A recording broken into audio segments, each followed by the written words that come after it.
We'll move on to our next distinguished guest, and I would like to continue with the conversation about the situation on the ground. And I would like to request Mudassar Javed Saab to share with us his assessment of what has been happening with the refugees on the ground, because SHARP has a presence in Pakistan as well as in Afghanistan. SHARP is also the public face that is dealing with the refugees on behalf of the UNHCR as well, to an extent, in partnership with them. And you receive a lot of cases of Afghans who come to you for their registration and for the situations that they face. So what is your assessment of what is happening with them, the scale of it, the impact of this, the arrest, the harassment, the mistreatment that we keep hearing about, that we keep talking about? So we would like to know your views on this and your insights.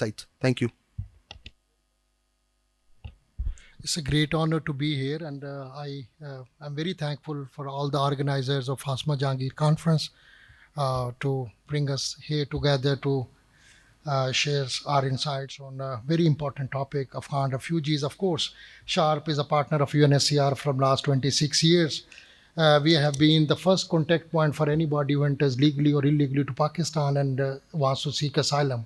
We have 400 lawyers across Pakistan, offices. We have been training police officials, judges on international protection, human rights, refugee rights, lawyers, public prosecutors, local leaders, and of course, civil society organization. Whatever has happened since 2023, we have never ever seen this in Pakistan. You just mentioned that previous Prime Minister announced citizenship for Pakistani announced. That was actually Karachi airport, and on that on the base of the statement, and if you look at 2nd February 2017 decision from the Cabinet Division, they took 4 decisions. First was enactment of national refugee law. Second, to register unregistered Afghan refugees. And the third was to start a visa regime.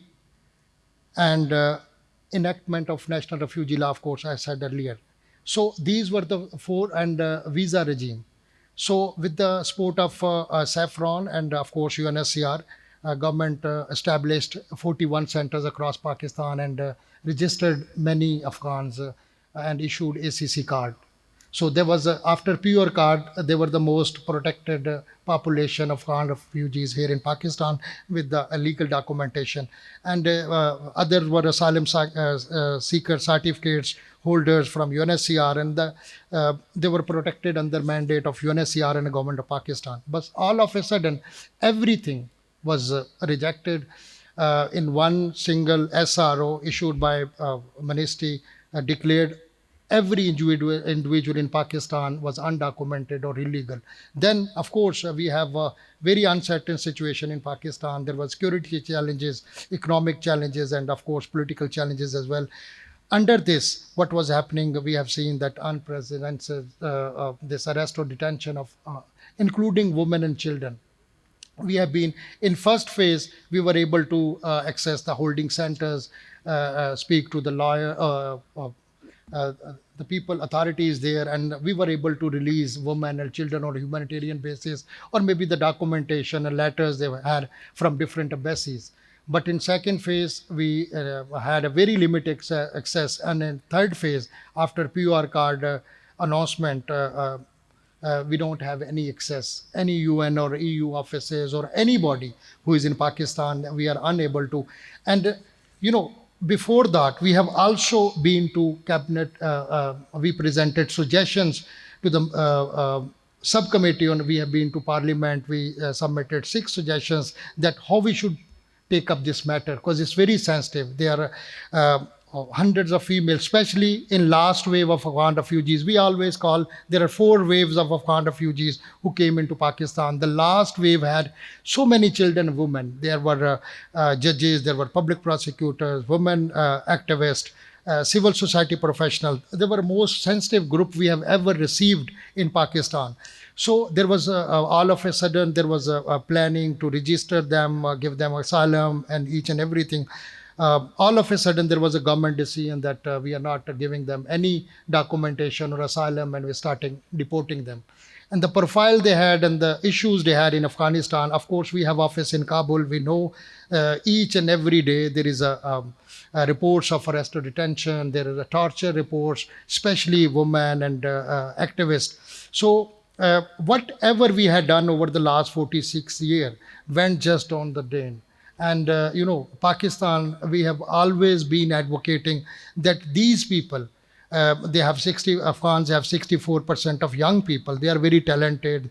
Afghan is a very rich culture. We share borders with them, and we should not send them as an enemies. We send them as our friends, because we're going to stay with them forever. But unfortunately, what were the government priorities was set, and they started deporting. And there were so many painful stories of people.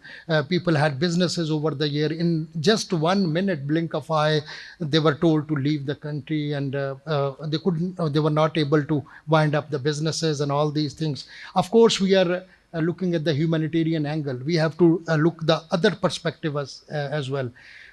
Government of Pakistan, whatever the government was in power throughout this 46 years, they have been very accommodating, very generous, especially our communities. They have sacrificed their resources, their places, their emotions, everything. But what happened? International community, global community never ever put their 100% effort to address this challenge. There were never regional partners were not effectively engaged to drive a durable solution, because I think without international community or global community support, we are unable to solve this issue permanently.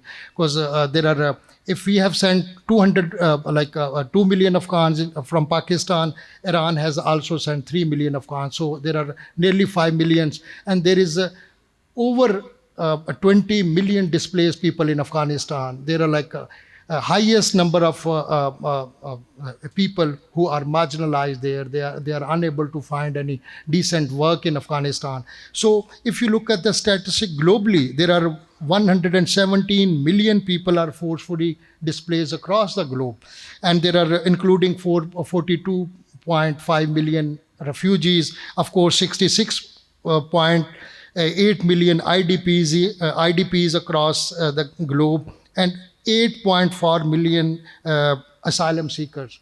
And with the passage of time, every state is putting their efforts to securitize themselves, to make their safe borders. Even EU countries are making hard measures to reject asylum applications, or to not to welcome migrants or refugees. So this phenomena is putting many people at risk. And what Ms. Saba has said, as a Muslim country, as we are culture and background, values, whatever we have, but unfortunately we have been unable to accommodate, especially girls and females. They have to adopt, when there is no job opportunity. Pakistan is a very expensive country, and let me say that sometimes we need to put a brave face and say that when we don't provide opportunity to women and girls, they are exploited everywhere. They have to go for livelihood exchange for sex and all these things, just to live their life, to feed their children and all that. So these have been challenges, but I still request all the honorable minister is sitting here. Of course, they have their own plans, but we would request that we should consider these Afghans as through the lens of humanity.